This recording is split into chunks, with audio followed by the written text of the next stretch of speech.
University of Namibia, and I'm your rapporteur. Just an ordinary rapporteur, not a special rapporteur. Yeah? An ordinary rapporteur for this conference. And I've been asked to give a little summary of what we discussed yesterday, maybe some of the main points. First of all, I need to tell you that everything I do is done, and my friend Joris from yesterday afternoon's session will be pleased to hear. Everything I do is always done on free and open source software. So I don't use Microsoft Windows. Bill Gates is rich enough already. And if you're interested, it's a system called Ubuntu, which is developed actually here in Africa by somebody called Mark Shuttleworth. And it's an operating system, free of charge. And the Office suite that I used is called LibreOffice, L-I-B-R-E. And even if you have Windows, you can get a version of that for Microsoft Windows, LibreOffice. And it's all free and as Joris was saying yesterday, open source software. I don't understand why we in Africa seem to want to pay, I think Joris mentioned zillions of dollars, but he's probably exaggerating a little bit, but not too far wrong. We're paying, I mean, if you want to buy Microsoft Office, isn't it $2,000 or $1,500 for one copy of Microsoft Office? So if you have 10 or 20 or 30 of those in your organization, you can see how much money you save. And when I was in Finland, I went to visit some schools, and guess what they have on all of their computers? Ubuntu and free open source software. They don't pay for software in Finland, which is a wealthy country, so I don't see why we're paying for software in Namibia. Anyway, that's my commercial for Ubuntu this morning. We started off yesterday morning with our regional director, Zoe Titus, and she emphasized that access to information is a fundamental human right, and the government must be willing to be transparent and for citizens to demand and to use information. We had the permanent secretary here representing Honorable Joel Kapanda, the Minister of ICT, and he said we need to move away from a need to know to a right to know. And he also said that having an act alone is not enough. We need proper filing and retrieval systems also to be in place. And he also warned that we need to know where to draw the line, he said. All information should not be disclosed.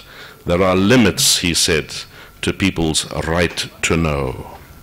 Advocate Pansy Tlakula spoke about the fact that this was indeed an historic conference because it brought together NGO and government sectors, as well as freedom of expression activists and members of the international community. She spoke about a model law on access to information, which she said was almost complete, and that model law is available on the website of the African Commission, and at the current time she is seeking input on that law from stakeholders. She said, we are ready to assist Namibia. Should we be invited to do so? The model law is there. And she looked at the permanent secretary and said, there is no need to wait any longer. We heard from, in session one, we were speaking about various issues, and we were speaking about the landscape regarding access to information in Africa that is fast changing. We heard that in the past few years, many laws have been passed in many countries, and it was warned that Namibia cannot get left behind. And we went through various charters and conventions that Namibia has signed. Some of the key principles: states are obliged to enact these laws. Everyone has a right to information held by public bodies and private bodies. A refusal to disclose information shall be subject to an appeal to an independent body. Public bodies should actively publish important information of significant public interest, and there should be whistleblower protection.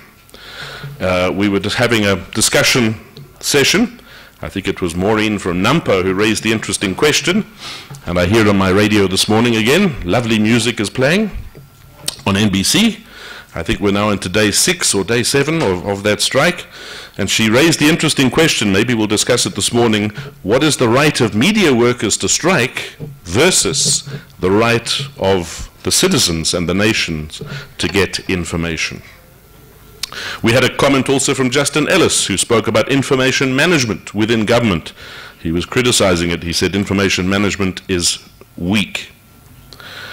We were also talking about some of the exceptions. There needs to be specific exceptions, this blanket idea of national security, and some specifics were given about military tactics, operations, defense of the state, suppression of subversive activities, identity of confidential sources, capability of state security. This is the kind of information, it was said, that would not be given, but basically the principle is that everything else should be given. Session 2, we spoke about governance, and we had a presentation from the director in the Office of the Ombudsman. The right to health, she said, is also affected. This idea of informed consent.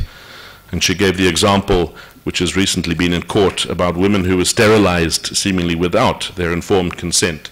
She also spoke about language issues, the fact that you need to have an interpreter present, the right to a fair trial in your own language. And again, she came to some of these conventions that have been signed, the rights of the child, people with disabilities, etc. And she said that also has an impact in terms of access to information. How will you make that information available to people with disabilities? How will you make that information available to children, for example? We also spoke about the fact that we should have access to personal information that is held by private bodies. In Namibia, we have a problem with these, what is this horrible organization called that when you get into trouble with your payments to Edgar's or Truworths? Oh, you all know it, yeah.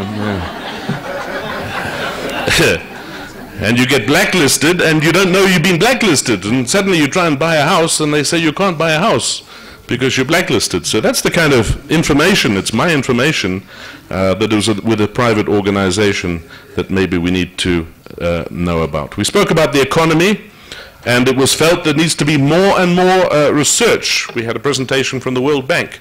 There's a dearth of research in terms of these issues. The laws regulate access to information through different approaches.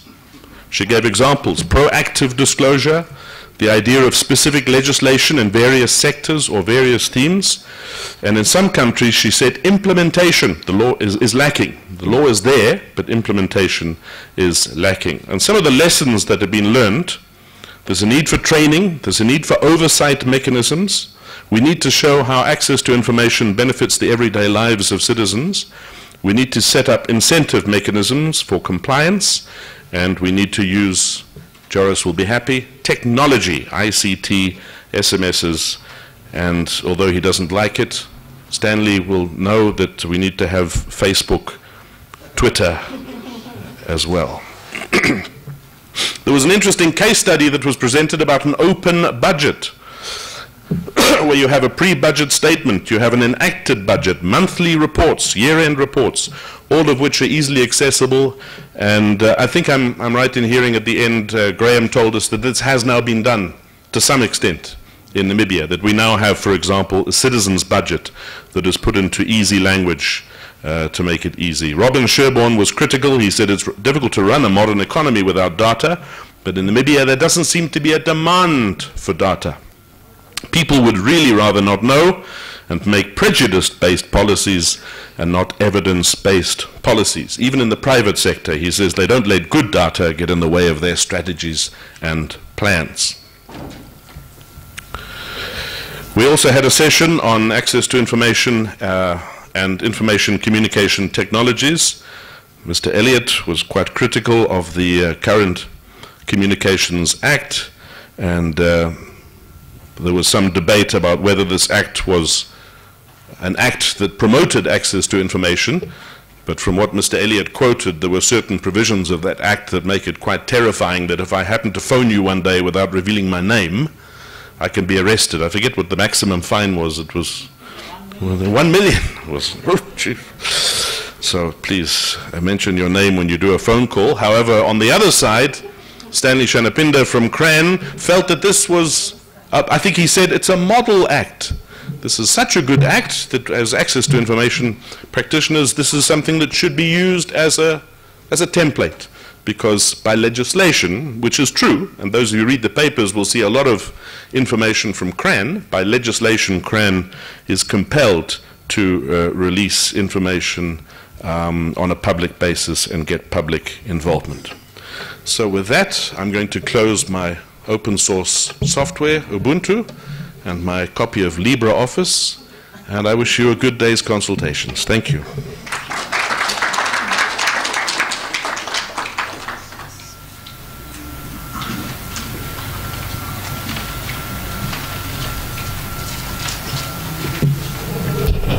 Good morning. We better than yesterday afternoon at like 9 p.m.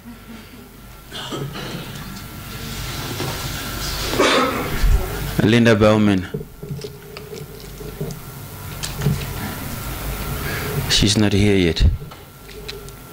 I'm looking for the moderator for our first session. If you give me a minute, just want to make a call.